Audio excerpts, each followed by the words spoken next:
Seigneur Jésus-Christ soit avec vous, afin qu'on puisse entrer en présence de Dieu et lui rendre un culte.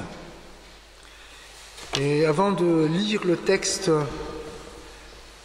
j'aimerais bien m'exprimer. Je pense que c'est une semaine difficile pour nous, pour notre paroisse, vu que nous avons perdu des paroissiennes très chères. Donc Georgette de Grenier et Geneviève Boubila. Donc j'ai même pas de paroles pour vous réconforter, vu les pertes. Après, je sais que Jésus a de bonnes paroles et il nous a envoyé le consolateur, l'Esprit Saint, qui nous réconfortera. Je pense que nous tous, nous avons déjà connu le deuil, la perte, et nous avons toujours des paroles de réconfort à donner à nos frères et sœurs. Et avant de lire le texte, je voudrais prier. Seigneur, Père éternel, parfois nous sommes confrontés à la mort, au départ de quelqu'un que nous aimons. Et parfois nous avons plus de questions que de réponses. Mais Seigneur, nous comptons sur toi, tu qui es tout-puissant, toi, Seigneur, qui nous a créés et qui comprend tous les mystères de la vie et de la mort. Viens, Seigneur, nous réconforter et sois aussi avec les familles des Georgette et des Geneviève pendant ces temps de deuil, ce chemin qu'ils devront passer. Et conduis-nous, Seigneur, dans ces cultes. Amen. Pour le début de notre culte, j'aimerais bien lire le psaume 50, un extrait de ce psaume. Dieu, l'Éternel parle et convoque la terre depuis le soleil levant jusqu'au soleil couchant. De Sion, beauté parfaite, Dieu resplendit. Il vient notre Dieu, il ne reste pas en silence. Devant lui est un feu dévorant. Autour de lui, une violente tempête. Il crie vers les cieux en haut et vers la terre pour juger son peuple. Rassemblez-moi, mes fidèles, qui ont fait alliance avec moi par le sacrifice. Et les cieux publieront sa justice, car c'est Dieu qui est juge. Écoute mon peuple, je parlerai. Israël, et je t'avertirai. Je suis Dieu, ton Dieu. Ce n'est pas pour tes sacrifices que je fais des reproches. Tes holocaustes sont constamment devant moi.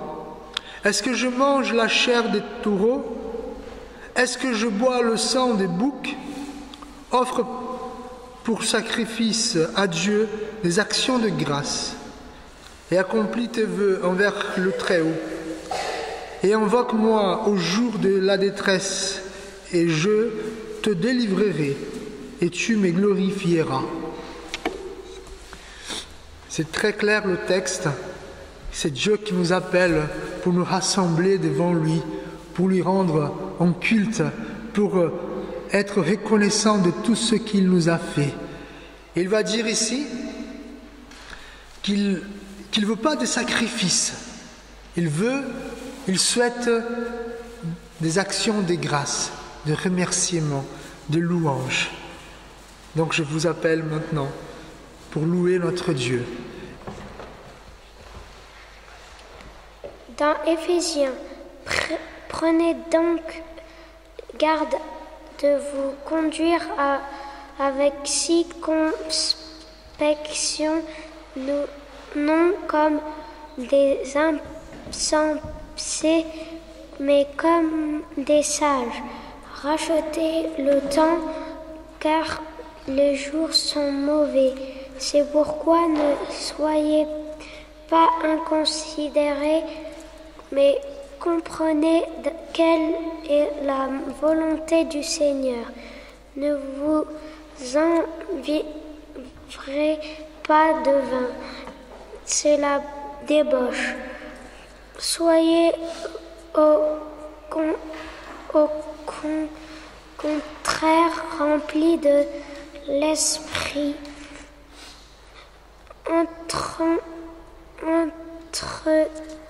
Entretenez-vous par des psaumes, par des hymnes et par des cantiques spirituels.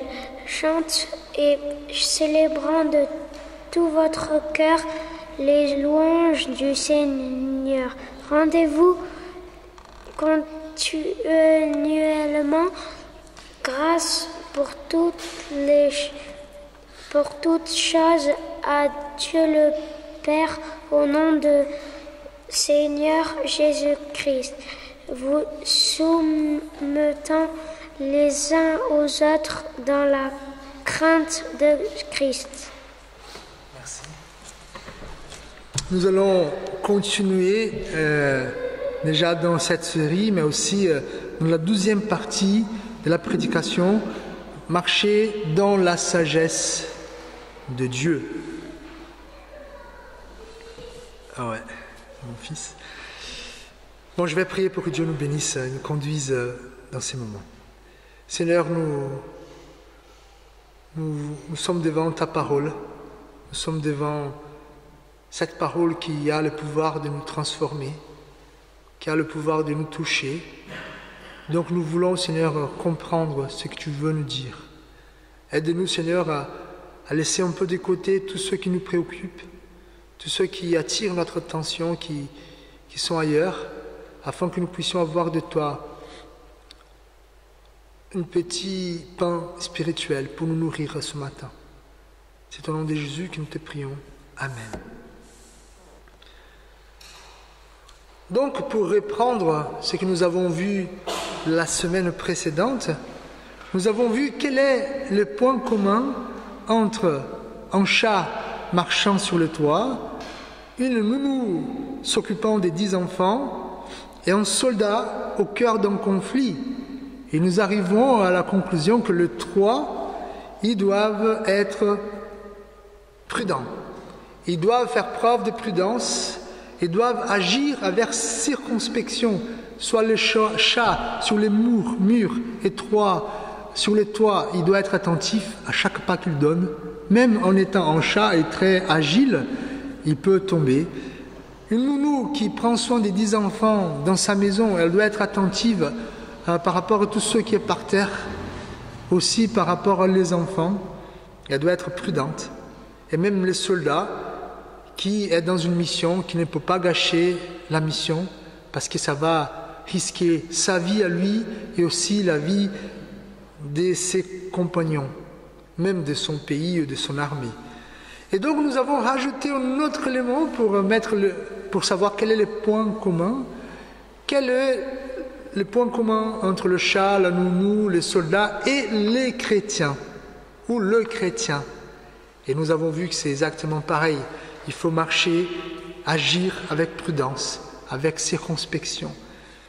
Et la différence, on verra bien, l'apôtre Paul dira que nous sommes dans un monde où les jours sont mauvais. C'est pour ça que nous devons marcher dans la sagesse. C'est pour ça que nous devons marcher avec circonspection. Et comme nous avons vu, pour l'apôtre Paul, être chrétien, ça veut dire être en mouvement. Il a dit exactement ce qui s'est passé au niveau spirituel pour l'Église, le corps de Christ. Au début de cette lettre aux Éphésiens, comment ça marche, comment Dieu a racheté son peuple. Et à partir du chapitre 4, il va dire ce qui est vivre en tant qu'Église. L'Église est bien plus que notre bâtiment, est bien plus que la liste des membres, est bien plus que des actions qu'on peut faire. L'Église est le corps de Christ. Et donc nous devons être en mouvement. Marcher dans l'unité, c'est ça que Paul nous a dit au début du chapitre 4. Marcher dans la sainteté, marcher dans l'amour, marcher dans la lumière. Et maintenant, marcher dans la sagesse. Et pour l'apôtre Paul, tous les chrétiens, il y a une problématique qu'il va mettre en évidence dans ce texte, une problématique pour tous les chrétiens. Les mondes et nos jours sont mauvais. Et si nous ne sommes pas assez attentifs dans notre marche en tant que corps de Jésus, nous risquons de perdre du temps, nous risquons de nous arrêter et nous risquons même de succomber dans le chemin. Quelle est la solution finalement? Et l'apôtre Paul va décrire dans ce texte. C'est marcher dans la sagesse. Mais ce n'est pas que ça en fait. Comment être sage finalement? Il va nous dire, il va déployer son argument en disant, pour être sage, il faut connaître la volonté de Dieu. Et pour connaître la volonté de Dieu, il faut être rempli du Saint-Esprit. Voilà, c'est ça le chemin de l'argumentation de l'apôtre Paul. Nous devons marcher sagement, mais pour marcher sagement, il faut comprendre la volonté de Dieu. Et pour comprendre la volonté de Dieu, il faut être rempli du Saint-Esprit. Voilà, c'est le schéma argumentatif de l'apôtre Paul dans ce texte. Nous avons vu la semaine dernière qu'il faut marcher sagement parce que le monde est mauvais. Parce qu'à chaque pas que nous faisons en tant qu'Église, nous sommes en train d'avancer. C'est pour ça que l'image du pèlerin, ça décrit très bien le chrétien. Parce que nous sommes dans un pèlerinage, dans notre vie, dans notre existence, vers le pays céleste, vers la terre promise qui est le ciel. Et donc, il faut connaître notre environnement. Et pour l'apôtre Paul, il y a une guerre entre le monde des ténèbres, les royaumes des ténèbres et les royaumes des lumières. Une guerre que nous ne pouvons pas voir avec nos yeux naturels. C'est une guerre qui se passe au monde spirituel.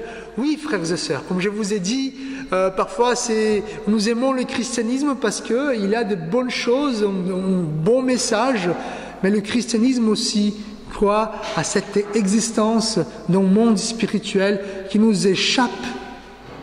Et l'apôtre Paul va nous dire, l'Église, elle est au milieu de ce conflit spirituel.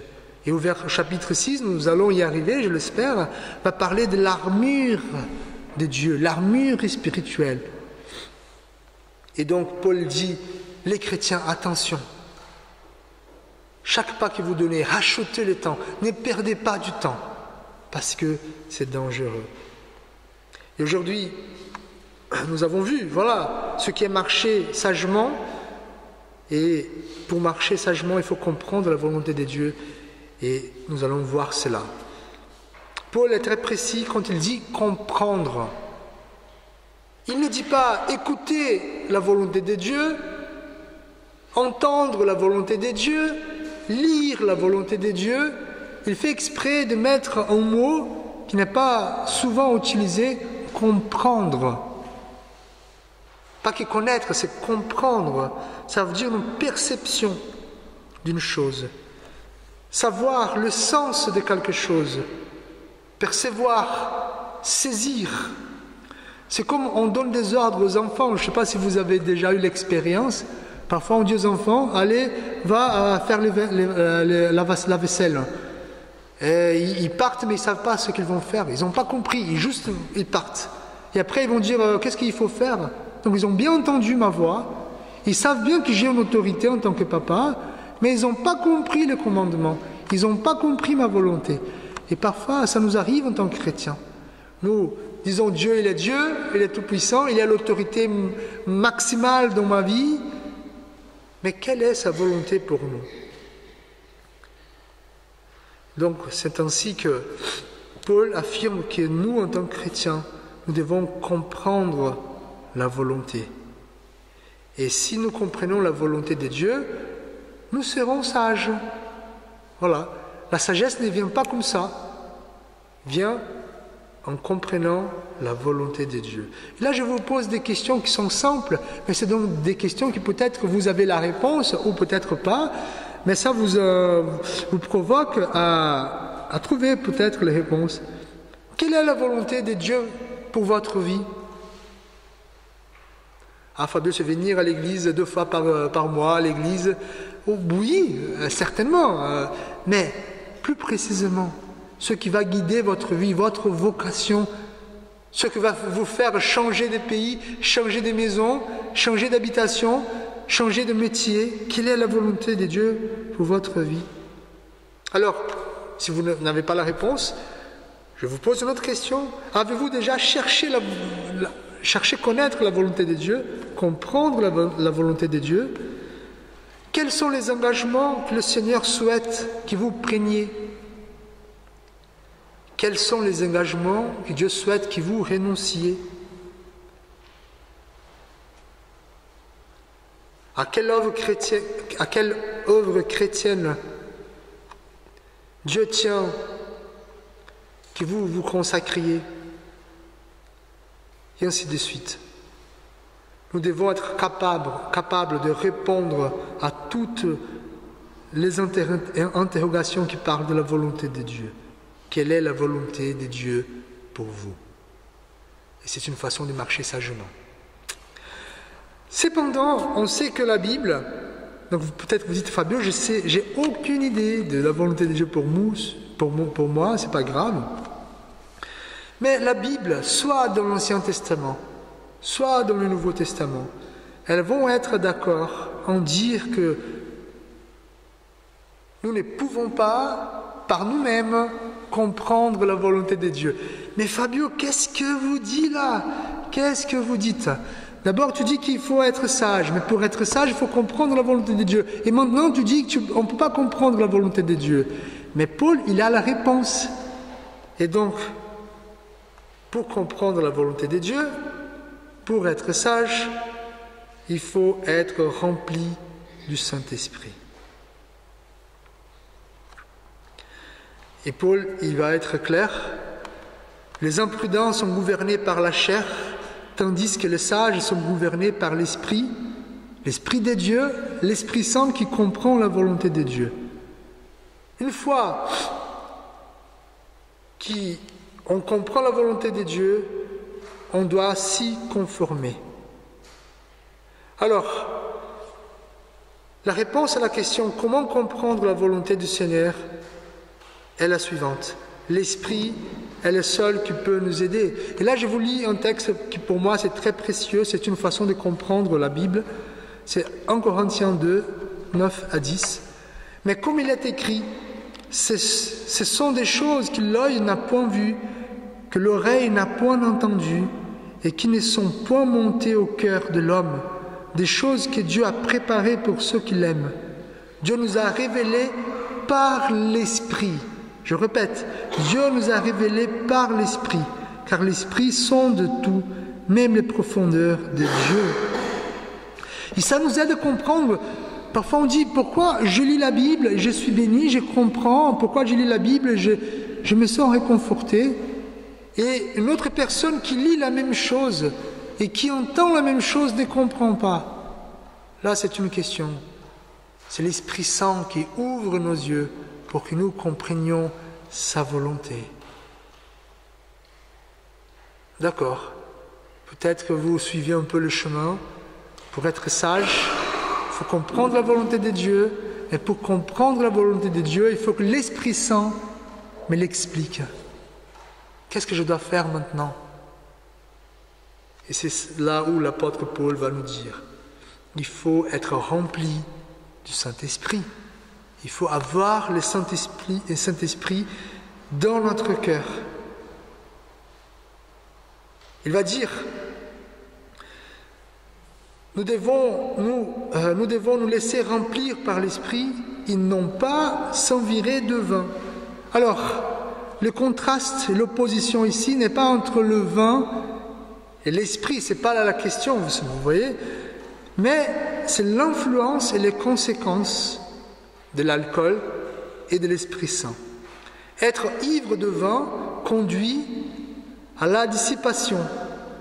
Puis, on ne contrôle pas ses actions, mais être rempli par l'Esprit conduit à la joie, dans la communion, à la prudence, à la compréhension de la volonté de Dieu. Donc, pour l'apôtre Paul, ce qui est mis en contraste ici, c'est pas le vin. On boit du vin, on boit même du vin à la Sainte Seine. C'est pas la méchanceté n'est pas sur la boisson. C'est juste que quand on boit beaucoup, on ne contrôle plus nos actes. Et peut-être que vous avez déjà connu des gens qui étaient ivres, des gens qui étaient touchés par l'alcool. Ils ne contrôlent plus leurs émotions, ils ne contrôlent plus leurs actions, ils ne contrôlent plus leur vie. Ça, c'est l'effet de l'alcool sur la vie de quelqu'un qui a touché. Et le contraste, c'est ceux qui sont touchés par l'Esprit. Il faut que l'Esprit Saint, il touche la vie de cette personne afin que cette personne vive selon l'Esprit Saint. Vous voyez la différence? Évidemment, frères et sœurs, ici, c'est pas le mal n'est pas s'enivrer du vin, mais c'est être s'enivrer aussi de la bière. Mais on peut aller plus loin, s'enivrer par l'écran, par la télé, par le portable, par d'autres choses, par le travail. Tout ça qui ont le pouvoir de contrôler notre vie, ce n'est pas l'idéal pour les chrétiens. Nous ne pouvons pas connaître la volonté de Dieu si nous nous enivrons par d'autres choses qui ne soient pas l'Esprit Saint. S'il y a quelque chose qui contrôle votre vie aujourd'hui, attention. On ne peut pas en tant qu'Église marcher sagement s'il y a une autre chose qui contrôle notre vie qui ne soit pas le Saint-Esprit. C'est pour ça que l'apôtre Paul va nous inviter à être remplis du Saint-Esprit. Et quelle est la conséquence? Nous voyons dans le texte même que vous pouvez suivre dans votre feuille là. Entretenez-vous par des psaumes, par des hymnes, par des cantiques spirituels, chantant et célébrant de tout votre cœur les louanges du Seigneur. Rendez continuellement grâce pour toutes choses à Dieu le Père. Voici ceux qui sont contrôlés, ceux qui sont touchés par le Saint-Esprit. Ils s'entretiennent, ils s'entraident, c'est la vie chrétienne, la communion fraternelle. Et plus que ça, ils vont célébrer la gloire de Dieu, ils vont parler de ce que Dieu a fait dans leur vie, ils vont célébrer cela. Ils vont rendre grâce à Dieu. Malgré les choses difficiles, on sait que Dieu nous soutient. Et en plus, ils vont se soumettre les uns aux autres. Et là, frères et sœurs, c'est très important, parce que le développement du prochain texte de l'apôtre Paul, il va parler de la soumission. La soumission des salariés ou des esclaves vers le patron, la soumission du mari vers la femme, de la femme vers le mari, des enfants vers les parents. Paul va mentionner que une des caractéristiques d'une église qui est sage, c'est la soumission les uns aux autres. Frères et sœurs, un jour j'ai parlé à un ami à moi, il me disait, Fabio, tu sais, moi je suis dans plusieurs associations différentes, associations de ceci, cela, et parfois je vois plus d'entente dans ces associations que dans l'église. Et vous pouvez constater la même chose. Peut-être vous êtes comme moi au foot, où ils mangent ensemble fréquemment, il y a toujours la joie. Ce sont des pétanques, d'autres associations culturelles. Il y a une bonne entente, mais quand on vient à l'église, on voit pourquoi ça, c'est pas comme ailleurs? Parce que nous devons être remplis du Saint-Esprit. Et nous allons changer nos plaintes pour le remerciement. Nous allons changer nos attaques, la médisance, par l'entretien. Nous allons changer notre plainte par les louanges. Et nous allons changer notre dispute pour la soumission. Voilà, frères et sœurs, marchez sagement dans nos jours. Nos jours sont mauvais et Dieu nous invite à être remplis du Saint-Esprit, pour connaître sa volonté et marcher sagement. Je vous invite à la prière. Seigneur, Père éternel, nous sommes ton corps. Nous faisons partie de ce corps universel dans le monde entier, des chrétiens qui t'aiment.